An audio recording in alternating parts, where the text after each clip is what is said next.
An American college student brought a foreign exchange student to her very first American football game. After the game, American asked the exchange student if she liked the experience. "Oh, I found it fascinating," she replied, "but I just couldn't understand why all the violence is focused on 25 cents. Baffled, the American asked, "What do you mean?" "Well, they flipped a coin and one team got it, and then for the rest of the game, everyone kept screaming, 'Get the quarterback, get the quarterback.'" That joke reminds me a little of misunderstandings about the focus of the Bible. A Bible story. Most of it have been taught to hear the story that E.J. read so well and emotionally as focusing on Pharaoh and Moses beginning. Pharaoh and Moses beginning are important, but like the coin toss in a football game, Pharaoh and Moses beginning isn't really the primary focus of our lesson. It's human responses to Pharaoh's racist, anti-Semitic attitudes and fear of alien workers and his claims they're a threat to everybody. Our 3,500-year-old story is about how we are to respond to racism and anti-Semitism, and that it matters. Racist hate, hard hearts, and violent, irrational responses are an age-old story. We hear racist, anti-Semitic attitudes and fear of alien workers as threats coming from powerful leaders to this day. Well, we discussed racism a bit last Sunday around a New Testament story. And of course, in our Overcoming Racism class, we're discussing it. Racism is abhorrent and it is evil. It's a concept that should not be acceptable to Americans who value our nation's very founding declarations of equality and inherent rights for everyone. And it's a sin that should not be acceptable to Christians who value Jesus' declarations to love everyone and treat others as we want to be treated. Racism must be denounced and affirmatively resisted. Indeed, opposing racism is required by God's mandate in the Old Testament that humans are required to seek justice and to love kindness. And it is paramount that in our quest for justice and in our love for kindness, we resist racism with love and not hate for any human. As Reverend Dr. Martin Luther King put it, darkness cannot drive out darkness. Only light can do that. Hate cannot drive out hate. Only love can do that. The oppression of strangers is opposed in the Bible from Abraham and Sarah to today's story, to Elijah and the widow at Zarephath, to Jesus and the Canaanite woman, to the Good Samaritan, to the Ethiopian eunuch, to Paul's efforts to include Gentiles into Christianity. And of course, God throughout opposes oppression of strangers, period. Pharaoh's oppressive acts against the Hebrews, people of another race and faith in his country, included working them to ill health and killing them, including his order to midwives: when you act as midwives to the Hebrew women and see them on the birth stool, if it is a boy, kill him. It is this terrible racist, anti-Semitic decree that causes Moses to become a precious baby political football, handed off and passed and run toward goal. Survival. Moses' life clearly mattered to God and to others, if not to racist, anti-Semitic Pharaoh and his henchmen. In this Bible narrative, Moses has no control over his survival. God gives that task to other humans.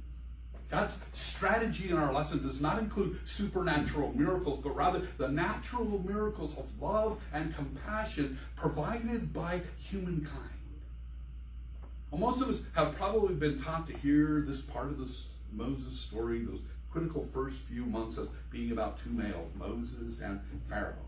But as I suggested earlier, that's a bit like thinking football is about the coin that's being flipped, because our verses today are mostly about how an assortment of humans from different races and classes play their roles as God intended, roles God calls all of us to play.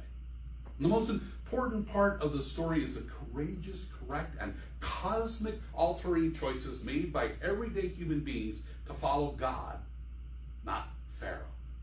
And the thing highlighted in the story that's very often glossed over is that extraordinary women perform God's act and do God's will. Non-elite, elite Egyptian, Canaanite, and Hebrew females denounced and affirmatively resisted ungodly commands by the power structure.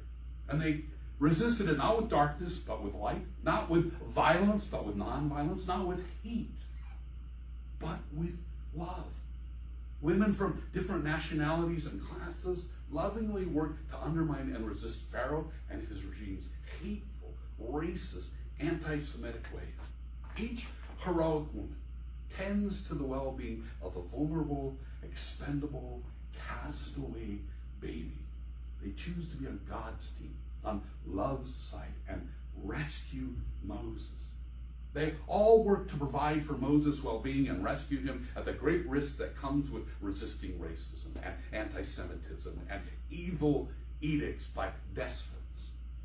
And while the lesson illustrates a male Egyptian king kicking the story off with heinous, evil, racist, anti-Semitic choices, the story ends with an infant victim of those choices snuck into the Egyptian king's own house to be raised and adopted by him, and all of it paid for by him. And that ironic and truly miraculous result is due to 6 women acting as agents of God to bring about God's will. I just love that. And so I want to make sure we understand that the lesson we are considering this morning is a very early recorded memory of heroic action by 6 heroes, all of them resisting non-violently and all of them second class to the culture, since they're women. The midwives Shiphrah, an Egyptian, and Pua, a Canaanite, are asked by Pharaoh to kill all the baby boys they deliver. And instead, they choose God's way and denounce and actively resist the evils of racism and anti-Semitism. The midwives see God in their neighbors. They see God in expendable to culture boys. And so they make sure the boys live. And they do that, deceiving Pharaoh with his own racist lies. We're told Pharaoh summoned the midwives and said to them, "Why have you done this?" and allowed the boys to live. And Shiphrah and Pua answered by cleverly feeding Pharaoh his own nonsense, telling him it's because the Hebrew women are not like the Egyptian women, for they are vigorous and give birth before the midwife comes to them. And so Shiphrah and Pua, 2 non-Hebrew females, do God's will and their part, tending to the well-being of children threatened by racism and by anti-Semitism. And this allows the Hebrew infant boy Moses to survive beyond birth. And a third female who keeps Moses alive is his mom. We're told after Moses was born, she hid him 3 months, and when she could hide him no longer, she got a papyrus basket for him, plastered it with bitma and pitch, and she put the child in it and placed it among the reeds on the bank of a river. And then a 4th female, Miriam, Moses' sister, stood at a distance to see what would happen to him.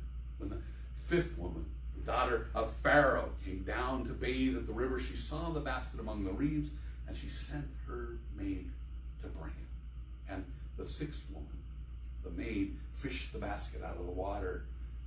We are told Pharaoh's daughter opened it, saw the child, he was crying, and she took pity on him. Makes me want to cry too. This must be one of the Hebrews' children, she said. And then his sister Miriam said to Pharaoh's daughter, "Shall I go and get you a nurse from the Hebrew women to nurse the child for you?" And Pharaoh's daughter said to her, "Yes." And so the girl went and called Moses' mother and Pharaoh's daughter and said to her, "Take this child and nurse it for me, and I'll give you your wages." And so the woman took the child and nursed it. And when the child grew up, she brought him to Pharaoh's daughter, and she took him as her son. No less than half a dozen females from various strata of the culture worked for Moses' well-being as God would have everyone do. With courage and cunning, they keep Moses alive and get him set up in a safe situation where he's both taken care of by his mom who is ironically paid by Pharaoh to be his nurse and by Pharaoh's own daughter and household. And by looking at this play by play of the story, we uncover a powerful coming together of people of different nations, wealth, and faiths, providing care, acting with common decency, with love, toward a baby that Pharaoh and other races wanted to do terrible, horrid violence to. And I am sure most people, male or female, would want to see such care and love provided to any child. And I hope and pray for any adult too. God certainly wants everyone to. And if necessary, to do as those 6 heroic women did without regard to race, religion, and nationality. The heroes don't care what Moses' race or religion or nationality is. The heroes don't care what Pharaoh's racist, anti-Semitic commands are. They follow God's way and they care about others. They care about children. They care about Moses. They do what is right. They do God's will. And the consequences are astronomical. 6 women kept Moses alive and safe. They rescued the person God later calls to lead the Hebrews out of Egypt and into the promised land. Moses could not have helped God rescue the Hebrews without those courageous and compassionate women first rescuing him. Indeed, many Bible happenings would not have occurred. There'd be no Torah, no 10 Commandments, no Judaism as we know it, and no Jesus movement within it without adult Moses living to hear and heed God's call out of a burning bush.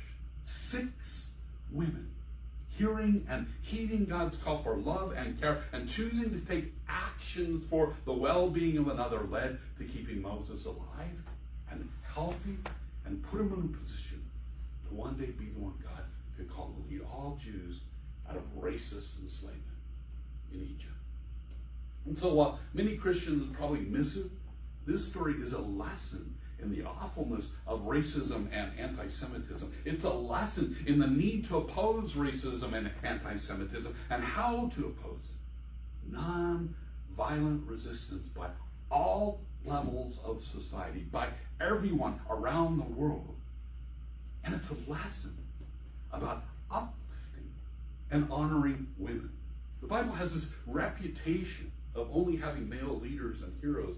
Clearly, the first chapter of Exodus, the second book of the Bible, belies that notion. And I'm not the only one who thinks so. Women's Bible commentary notes, quote, the opening chapters of the book of Exodus introduce numerous women who play significant, although unelaborated roles in the events described in the narrative. One way in which the women of Exodus provide leadership is through acts of intervention. The refusal of the midwife Shiphrah and Puah to carry out Pharaoh's order prevents the murder of Israelite boys. Decisive action on the part of Pharaoh's daughter and the woman identified as Moses' sister are crucial to Moses' survival, end quote. Simply put, we can hear this story as valuing the equality and inherent rights of all human beings across the board, regardless of race, religion, nationality, or even gender. You can hear it as a call to heroically resist racism and anti-Semitism. No less is expected by God's requirements that we seek justice and that we love kindness. May we do so now and forever.